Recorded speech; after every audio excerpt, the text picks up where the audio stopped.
One of the things that I'd never really experienced in my life was altitude. The altitude really just takes your breath away. And you might see these trails that would be, super easy to hike here at home. There, it's just that much harder because of the altitude. The second day is one of the more difficult days of the whole journey, and that's because it's a fairly long day to get to Namche, and it is uphill the entire way. To that point, it was our hardest day. A lot of uphill. And Marilyn, who was there as a caregiver, was having a particularly difficult time that day. Don't you ever get sick of these stones? All in Nepal is stones. She just stuck in there and was not going to give up. Thank you, Father. Okay. That's 5 minutes. Yep. 5 minutes, that's it. Not 5 minutes. 2 minutes.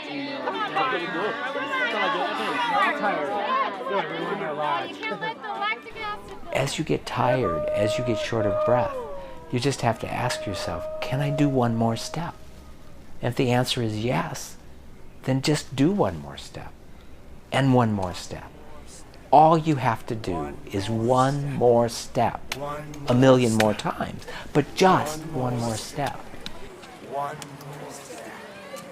One more step. One more step. One more step. Love you. Come on. We all love you. Okay, one more. Come on. One more. Marilyn, remember how many steps there are at the top of my building? It's one step. There's less than that. It's one more step. One more step. 3 hours. One more step. Still get this down.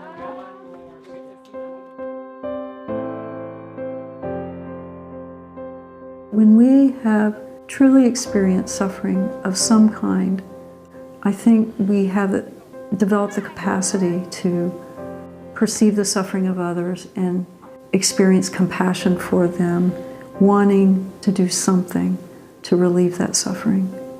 That is, in fact, one of the main motivations, of course, in Buddhism for becoming a more realized person, is to have a better capacity, perhaps, to reduce the suffering of others.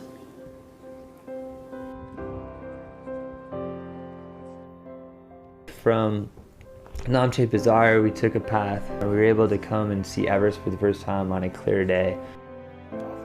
You'll wonder sometimes whether you're seeing Everest or not. There's Nuptse and Lhotse and other mountains that often are blocking part of Everest. But you will always know when you're seeing Mother's Necklace, Ama Dablan. It will be one of the enduring memories of this trip. We could be out there today. There's no wind on the top of Everest today. Oh, it's just perfect. Isn't that gorgeous? Oh my gosh. Can I get your picture with it? Yeah, yes, yes, yes, yes.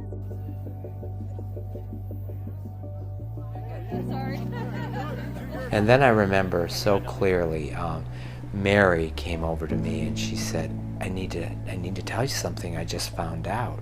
A flight departing Kathmandu today, flying to Lukla, just crashed on takeoff. All right, that plane crashed. This morning, a flight leaving Kathmandu for Lukla crashed on takeoff, and there's 19 dead from Kathmandu to Lukla. So our thoughts and prayers go to those that have lost their lives and their families. We're getting word back home so that a message can be sent to all the families so that they know when they wake up in the morning or hear about a plane crash that it's not us. So I'm just letting you know because I'm sure the word's going to spread up and down the valley pretty quickly. I felt like I got punched in the gut. I felt like I got punched in the gut. And it was not about why them, why not me. It was just this very keen awareness that it was them, not me. And I still have time, opportunity, responsibility to try to make something good come out of that.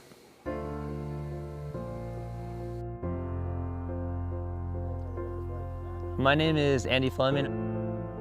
The prayer flag I'm carrying is the whole cross-country running team at my high school. We have over 60 runners, 9th through 12th grade, boys and girls, and I thought it was really important to include other people in our journey.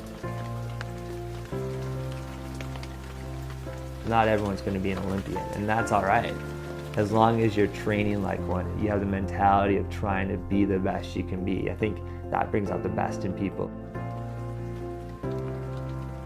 I got the call saying that I had Hodgkin's disease, and the first thought that came into my mind was, who's going to come to my funeral and who's going to be happy to be there?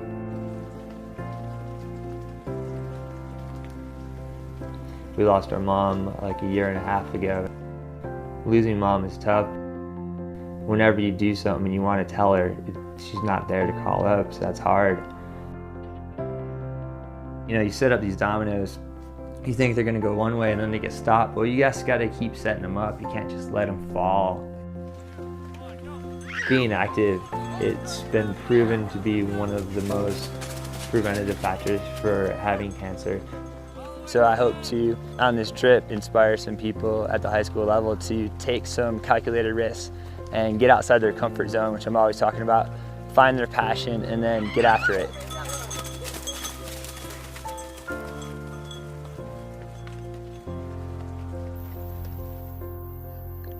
I'm Ruth Bachman, and I'm carrying this flag for my sister Kristen Gustafson Hansel, who died before her 36th birthday from malignant melanoma.